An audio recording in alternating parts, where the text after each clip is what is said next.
Good afternoon, train fans. Bruce Tucker here with the Morrisania and Harlem River Railroad. Just back from one of my favorite places to visit now and then when I'm looking for trains or tracks or accessories or anything like that. Just returned back from the Antique Station, which is in Newcastle County, Delaware. They are an antique store, but they also are predominantly, I would say, a Lionel train dealer. They sell a lot of new and used trains, cars, rolling stock, track accessories. They also have a wealth of information about the hobby and about trains. So highly recommend if you've never been to the Antique Station in Delaware. Look them up on the internet. Use your MapQuest or whatever you use to find your way around the world these days and navigate yourself to the Antique Station. I'm going to show you the box of trains that I picked up today for just about $100. Quite a few different things, and we'll go through them in a few minutes, and so we'll be right back. Okay, so first up on my list of items that I got in my box of trains. Here's number one. One of the things they do at the Antique Station is they wrap everything up there as if it was a very fragile antique, and these trains are no exception. So let's take a look and see what's in all this wrapping paper.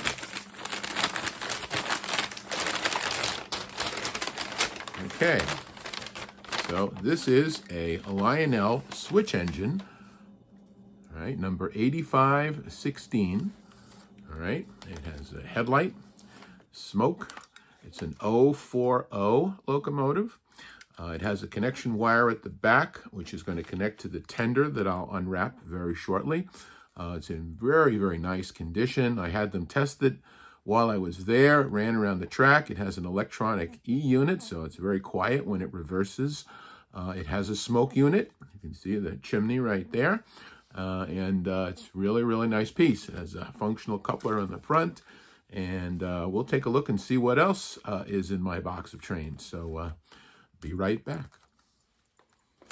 Okay, next up, coming out of my box of trains, this very nice gondola car. This Burlington Northern with coil covers on the top. Very nice. You can see it's got an operating coupler at each end. And this came to me for the grand total of $10. Very nice bargain in very nice condition. It's the kind of thing that I would probably buy off of eBay, but I would have to pay shipping charges. In this particular case, I didn't have to pay any shipping charges, and since I live in the state of Delaware, I also didn't have to pay any sales tax. So really a good bargain all around. All right, we'll continue our journey through my box of trains. Okay, next up we have the tender, the matching tender for my 8516 Lionel switcher. This has got New York Central written on it, and it has a functional light at the back and a simulated coal load, as you can see. It's got some fair weight to it, and it also has a connection pin so that it can be connected to the switcher locomotive when it's on the track. I'll run these two together for you with a little consist so you'll be able to see it in action as it goes around my little 4x8 layout. So let's see what's next.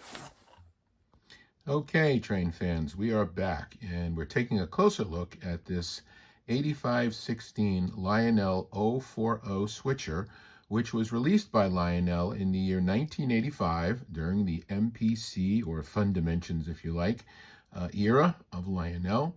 It is a switcher locomotive, so you can see the front of the locomotive does not have the usual, what some people call cowcatcher pilot. It's a switcher type of pilot with a coupler, an operating coupler, and a headlight. And you have the chimney, which is an operating smoke chimney. It is an 040 configuration.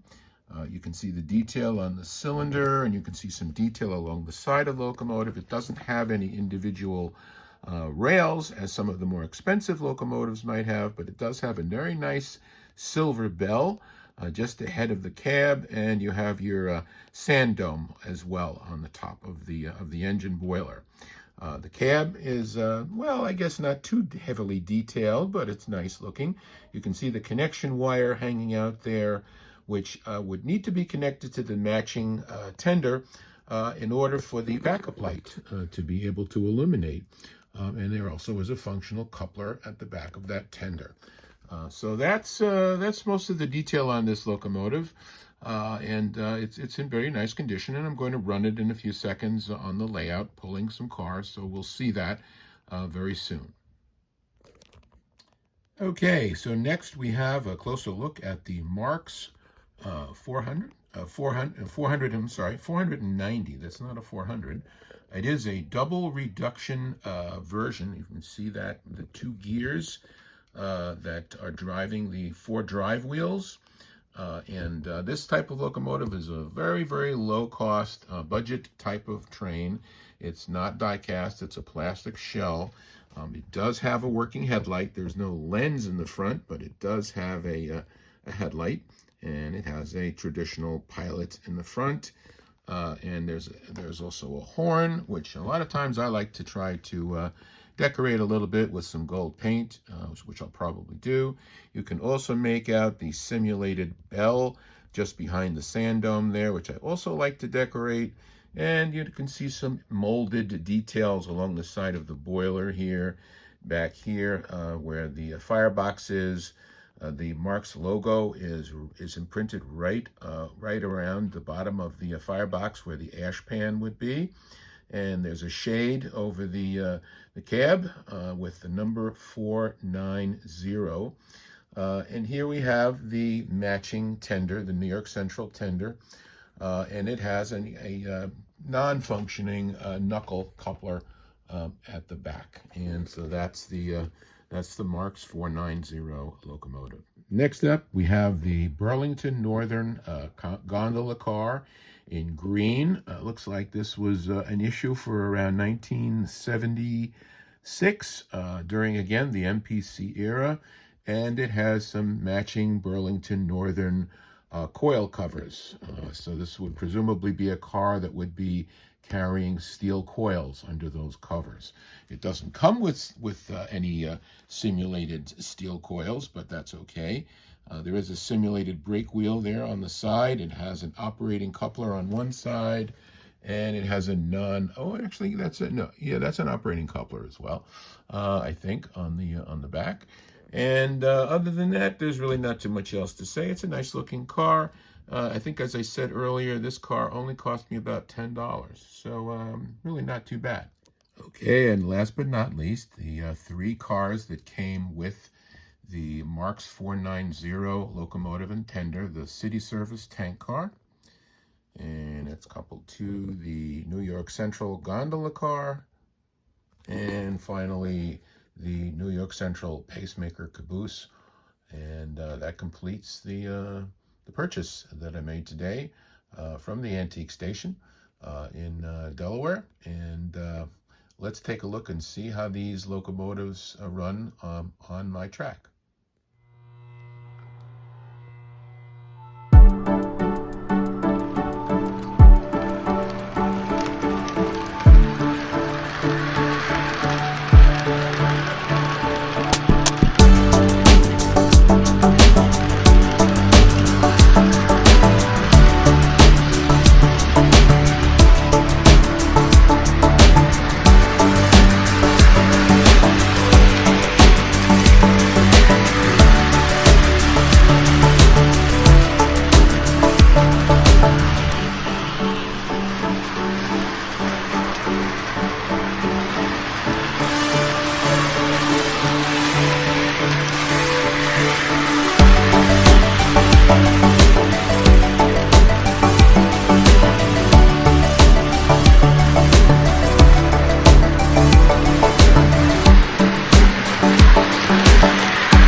right, train fans, this is the 490 Marx locomotive, and it's going to pull this little consist that I was able to purchase along with the locomotive and its matching tender for the grand total of $22. It's a real bargain.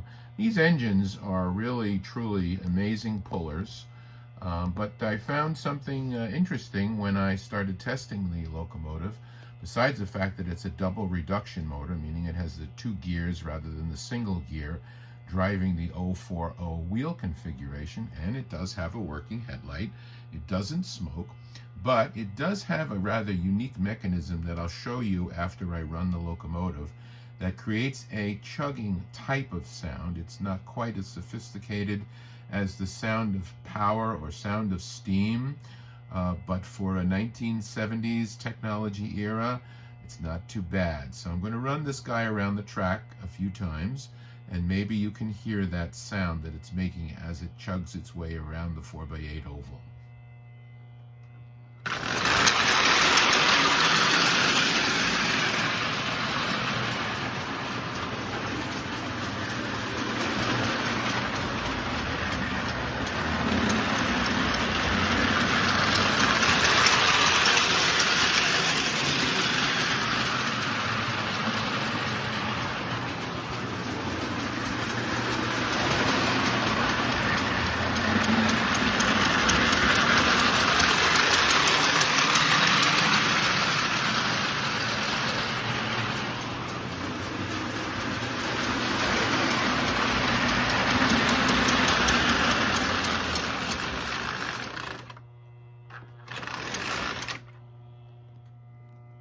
Now I just want to show you how Marx achieves the sound of that chug.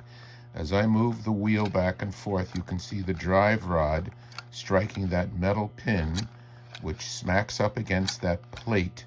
Every time it hits it, it makes a kind of a chug sound. I realize this is not as sophisticated as the kind of sound of power, sound of steam that you'd get with some of the other technologies, but this is kind of an interesting way to make this sound effect actually work with the 490.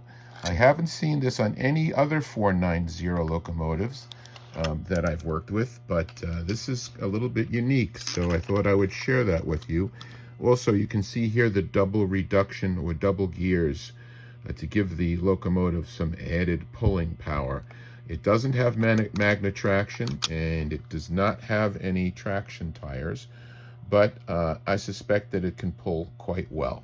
So I hope you enjoyed the video. Oh, here's something else. You notice that there's a hole in the side of the plastic of the Marx 490 locomotive. That is because Marx Company would be using the same plastic mold for locomotives that have a mechanical or wind-up key type of locomotive product that they were also selling. So Marx was very frugal in that way of not wasting these molds so that they could be used on any locomotive that was being produced by the company, either for electric running or for battery running or for mechanical wind-up type running. So I hope you enjoyed this video, and I hope to share more of these things with you, and we'll see you real soon.